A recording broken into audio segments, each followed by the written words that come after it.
O pai do Guilherme Boulos é um dos maiores infectologistas do país. Foi diretor da Faculdade de Medicina da USP. É um dos médicos mais importantes. E é um cara muito legal. E esse rapaz poderia ter ficado lá no quarto dele jogando, sei lá que jogo tinha à época, Atari. Ele vai roubar minha pergunta. Jogando Atari, vou ficar jogando Atari e tal, e vou estudar filosofia, porque sou muito preocupado com o mundo, né, de onde viemos, para onde vamos e tal, né? O ser, o estar, as palavras, as coisas. E ele foi morar numa campanha. Eu quero que você fale um pouco disso, porque é o seguinte, esse cara não precisava fazer nada, ele estava com a vida ganha. Ele é um cara inteligente, ele é um cara que se articula bem, tem uma família bem posta, um pai importante. Quando eu falo um pai importante, não é um desses canalhas que vivem do dinheiro público, é um cientista. Mas, de qualquer modo, isso no Brasil confere um status importante. Claro. É um lugar de classe média alta. É um lugar de classe média alta, se a gente pensar em termos de classe. Mas ele é mais do que isso, porque ele é um médico. E estava tudo bem. E tem gente que entra na política, ô Guilherme, mesmo para não roubar. Não estou dizendo que o cara vai roubar. Mas também é um meio de vida. Meio de vida no seguinte sentido. É claro que ele vai viver melhor. Ele vai viver melhor. Ele vai ter um salário ali que normalmente não se tem no Brasil. Né? E no seu caso, tá puxando voto para ele. Não, mas no caso dele, eu sei o que é você tentar sair da pobreza, lutando, não sei o que e tal. Eu tenho essa cara de coxinha, mas não foi bem assim. Rico? Não, porque eu não sou. Mas assim, eu sei o que é. Você estava bem, você veio bem ao mundo, seus pais tinham feito já uma parte ali do trabalho. Como é que se renuncia a isso?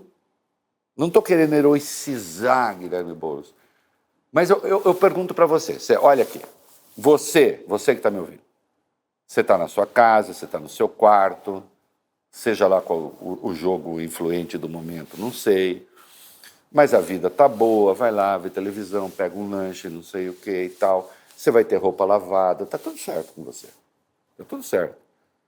A roupa já chega lavada, já chega passada, já chega tudo. Aí você abre mão... O banheiro está limpo. O banheiro está limpo. Com que idade você abriu mão desse mundo? Por que abriu? E depois eu tenho uma pergunta psicanalítica também. Tem algum traço neurótico nisso, em termos freudianos? A gente precisa explicar a pergunta também depois. Claro. Né? Posso? Vai. Enfim, por que o sofrimento humano nos importa? Todo mundo, em algum momento, se deparou com a questão do que você vai fazer na sua vida. Que sentido que você vai dar para a sua vida? E pelos caminhos que a gente vai seguindo. Nossos caminhos são meio... O destino vai traçando e tal. O filho resolveu dedicar a vida ao direito, ao jurista e tal. Você resolveu dedicar a vida ao jornalismo. Encher o saco dos outros. Ficar brigando, arrumando encrenca com os outros. Num dado momento, acho que tem uma pergunta que, novamente, eu gosto muito desse cara, o Pepe Mujica. Um dia ele veio aqui para São Paulo agora, na véspera da eleição do segundo turno. Ele entrou até no meu Celtinha, a gente tirou uma foto. E nesse dia... E ele tem um Fusca, ele né? Tem um Fusquinha. Ele chegou para mim e falou, eu acho que a grande questão é se a gente vai viver para pagar boleto ou a gente vai fazer alguma outra coisa da nossa vida. E no fim do dia, é isso. Qual o sentido? Eu não acho que o sentido que eu dei para minha vida é melhor do que dos outros, não acho que coloco como exemplo que as pessoas têm que seguir, que as pessoas têm que renunciar à condição econômica, ao privilégio que tem. Não coloco isso como regra para ninguém. Aliás, seria um moralismo, aí sim, hipócrita da minha parte. Cada um sabe onde o seu calo aperta e como lidar com as suas questões. Essa foi a forma que eu encontrei de lidar com as minhas. Reinaldo, por incrível que pareça, e você sabe que a relação de família, você começou a coisa falando do meu pai, marcou muito.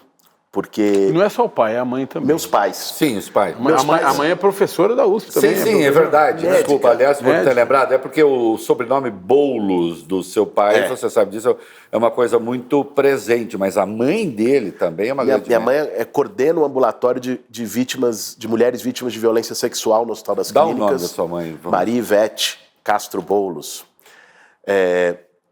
E, sim, minha mãe é mulher paraibana de Campina Grande. O pai dele veio refugiado do Líbano, se Dona Maria estabeleceu no Ivete, foi eu interior que de São lembrei da Paulo. senhora, eu quero deixar claro, foi eu que lembrei. Hã? Já está fazendo uma média com minha mãe, né?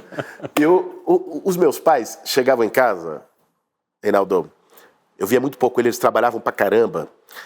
E meu pai, às vezes, passava uma semana, 2, numa aldeia indígena fazendo tratamento contra a malária. Minha mãe chegava em casa à noite e contava a história dos pacientes e das pacientes dela. E às vezes esse era, para um menino, uma criança de classe média alta, que estava ali no prédio, que tinha os amiguinhos do prédio, que estudava numa escola particular, que tinha os amiguinhos da escola particular, numa cidade segregada como é São Paulo, onde você pode às vezes passar uma vida sem conhecer uma pessoa pobre, sem se relacionar, porque é os clubes, é os mesmos espaços. Dependendo do bairro que você está, para onde você vai, você não vê um pobre, como se não existisse. Não, São Paulo é uma coisa incrível. 10 quilômetros separa o IDH da Suécia do IDH do Congo, literalmente, na cidade de São Paulo. E são 2 cidades totalmente diferentes. 2 quilômetros separa Higienópolis do Minhocão, onde estão... Onde tem ali um verdadeiro campo de refugiados, de pessoas em situação de rua. E isso, meus pais me deram muito esse exemplo, essa visão. Depois, o momento que eu tinha para estar com meu pai, quando criança, trabalhava, eu estudava na escola, era ir assistir jogo do Corinthians no estádio no fim de semana. Porque a gente ficava junto, e eu gostava, meu pai é corintiano, me levava, eu também me tornei. E o estádio, a arquibancada... É incrível como as pessoas boas vão se encontrando, né? Inclusive no Corinthians. É fato. Eu sou corintiano também. Pronto, somos os 3. É resolvido. Peço desculpas a você que não é. Mas enfim. E aí na arquibancada é isso, arquibancada é mistura social. E aí te pergunta ali se você tem doutorado, se você tem mestrado, se você nasceu aqui, nasceu ali. Arquibancada é mistura social, tá o preto, tá o branco, tá todo mundo. Era. Depois da arenização do futebol, mudou muito, mas era isso. E ali eu comecei a ter contato com o que era a sociedade real, as forças vivas, aquela coisa. Vi muitas coisas, vi violência, teve uma história que me marcou muito, que para mim é meio que um marco, você falou de psicanálise, imaginário da minha militância. Eu estava um dia na porta do estádio com meu pai, e naquela época tinha um vendedor de amendoim torrado.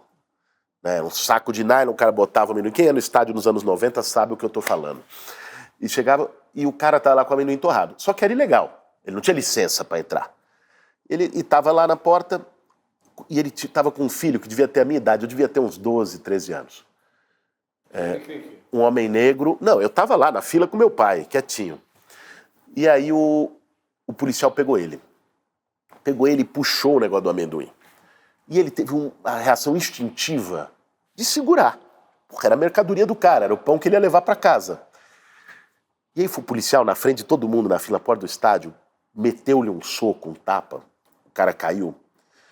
E eu estava na frente, assim, nessa distância, do menino, do filho dele. E vi o choro de desespero do menino.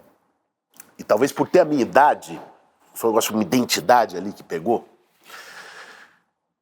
E aí, porra, foi sendo situações como essa que você vai fazer, o que você faz com isso? Eu acho que todo mundo sente isso. Todo mundo sente angústia com injustiça. Todo mundo... acho que é raro ver alguém que se acha bom, acha normal, acha gostoso ter alguém jogado na rua, ter uma criança com uma plaquinha dizendo tô com fome no semáforo. A questão é o que a gente faz com isso. E eu encontrei, a forma que eu encontrei de fazer com isso foi indo para uma militância. E aí, num primeiro momento, às vezes meio desorientada. Eu montei o Grêmio Estudantil na escola, depois fui fazer um projeto de alfabetização numa favela aqui na Zona Norte de São Paulo. E depois, era o período que o Movimento Sem Teto estava entrando na periferia de São Paulo, me chamaram para ir conhecer uma ocupação em Osasco, do MTST, e eu vi aquela potência, aquela força das pessoas, não só como vítimas, como os coitadinhos, as pessoas que estão ferradas, mas aquelas pessoas se organizando, se empoderando, se transformando em potência. Falou, pô, elas também dizendo o que eu vou fazer, e voltando à psicanálise, como dizia o Lacan, o que a gente vai fazer com o que fizeram de nós. Isso, para mim, é ver aquilo. E aquilo eu falei, é aqui. E tomei uma decisão, eu devia ter uns 18 anos de idade, cheguei um dia pro meu pai e pra minha mãe e falei, olha, a gente morava na Pompeia ali, Perdizes. Eu falei, eu vou morar na ocupação do sem teto. Minha mãe deu um pulo, e depois ele entendeu e eu fui. Fui morar num barraco de lona, fiquei 1 ano e meio ali morando nessa ocupação. Que idade você tinha? 18.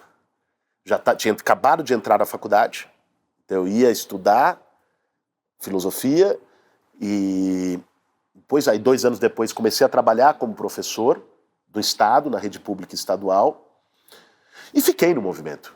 E, Reinaldo, você quer saber, cara? Foi a maior escola que eu tive na minha vida.